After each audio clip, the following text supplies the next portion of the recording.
What every prepper needs to know about the human plague, also known as bubonic plague, Black Death, or the Black Plague. This is Throttle Up Prepper.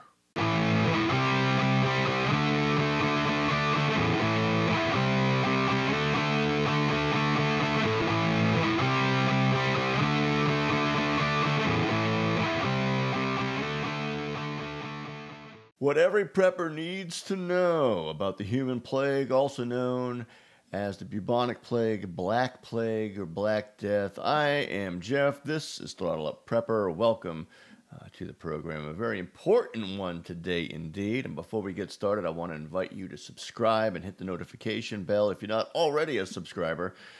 That way you will know every time we put up a new video every Monday and Thursday. And for the summer anyway, random extra videos, at least one a week. Also, we got a website. Would love for you to stop by. The address is at the bottom of the screen. Just throttleupprepper.com. So, what are we talking about? Kind of sounds medieval, a little scary. Well, it kind of is on both counts. But do we need to be scared? I don't know. First of all, let's look at some stats and statistics. Out of the 7 billion people on our planet, really, since 1959, we only have about 1,000 cases per year planet-wide, most of them situated in Africa. In this country, in the United States, we get about 7 cases per year. And what prompted me to do this video was that just a few days ago, I think it was June 27th, it's July 3rd, Monday, at the time of recording this video. So just over a week ago, give or take, we had not one, not two, but 3 cases pop up in one particular county in New Mexico. And of course, you know, out of nowhere, they talk about it in the news and they don't give any information. They'll say the county, but not the town. It seems to me that this is information that the CDC or others would want out there. Maybe it is out there. Maybe I'm just missing it.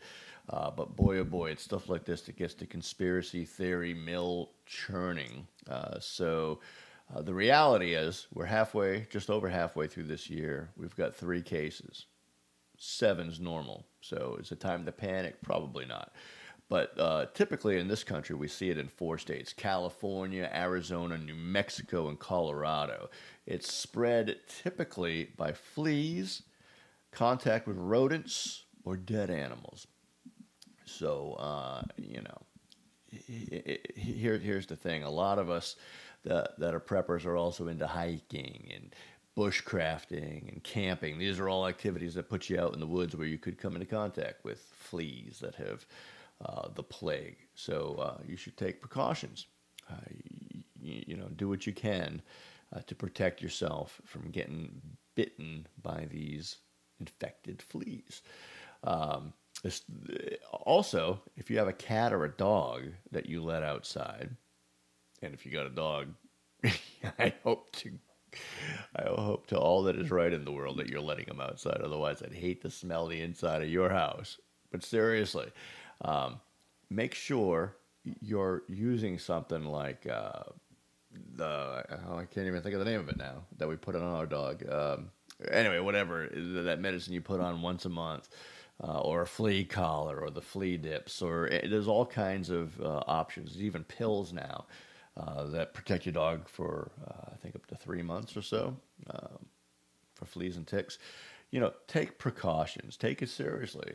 If you've been in contact with anyone that's been in those states, or you live in those states, or you travel to those states, it's a good idea to be careful. Do you have to freak out? I don't think so. But be careful and know the signs and symptoms, which we're going to talk about here in just a moment. A little education from your old pal, Uncle Jeff. So there's 3 kinds. There's bubonic plague. Human plague is a general term. And basically, bubonic plague strikes, it's the most common, and it infects your lymphatic system. There's the septicemic plague, which is a little less common, but it affects the blood and the circulatory system. And then finally, the most rare, but also the most deadly, is the pneumonic plague. So let's look at a couple of things. And by the way, I got my information from a few sources: USA Today, Wikipedia, and the Mayo Clinic. So I'll try to put a link at least to the Mayo Clinic in the description so you can take a closer look at all of the signs and symptoms and what to do about it. The good news is I think they're all pretty highly treatable if you catch it early, especially the pneumonic plague. You don't have a lot of time, but antibiotics knock it out. So we live in a good day and age to come down with it. If you had to come down with it, now's the time. It's very treatable.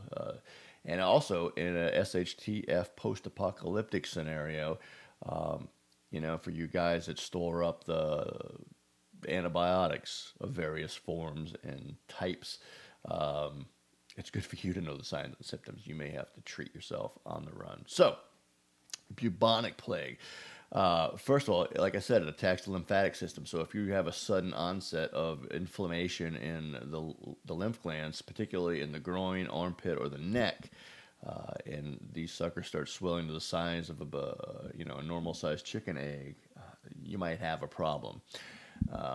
Starting to sound like Jeff Foxworthy. You might be a victim. Anyway, also, headache, fever, nausea. There's some other details. Please check out the link for all of them. Next, we'll take a look at the septicemic plague. You're looking for symptoms like fever, chills, vomiting, abdominal pain, bleeding from the mouth, the rectum, or under the skin. And these are just a few. It's pretty nasty stuff, but again, treatable if you catch it early. Finally, the pneumonic plague. High fever, headache, weakness are just a few of the symptoms. Also, a cough with bloody sputum are a few signs. Definitely, this can kill you. They said it's the most dangerous of the three types, but again, thankfully, the most rare. If you have any of those sudden onset of those symptoms, you need to get treatment within 24 hours. If it's after 24 hours, still seek treatment. But typically, this can kill in as little as 2 days. So unless you want to be walking around with your Israeli civilian gas mask on 24/7, you got to live your life. So be careful. Again, bushcrafters, preppers, hikers, campers, people out in the woods a lot are some of the highest at risk in those 4 states I mentioned at the beginning of the video.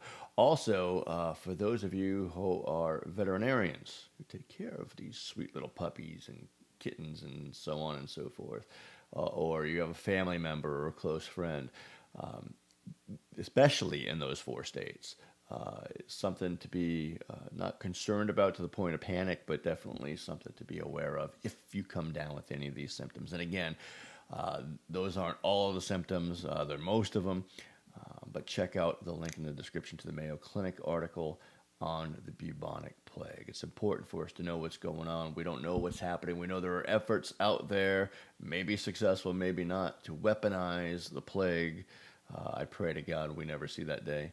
And if we have seen it and it's already been weaponized, then I pray to God we never see it used, because that is not going to be good. Just look to 1855, I think, and the 1300s, the 2 most recent pandemics of the plague. Millions died. So, could be on the horizon, maybe not. But I just wanted you to be wise to what's going on and educated so we can be prepared without the panic. Listen, it is definitely time for all of us to prepare for whatever comes our way. Until next time, God bless, and happy 4th of July.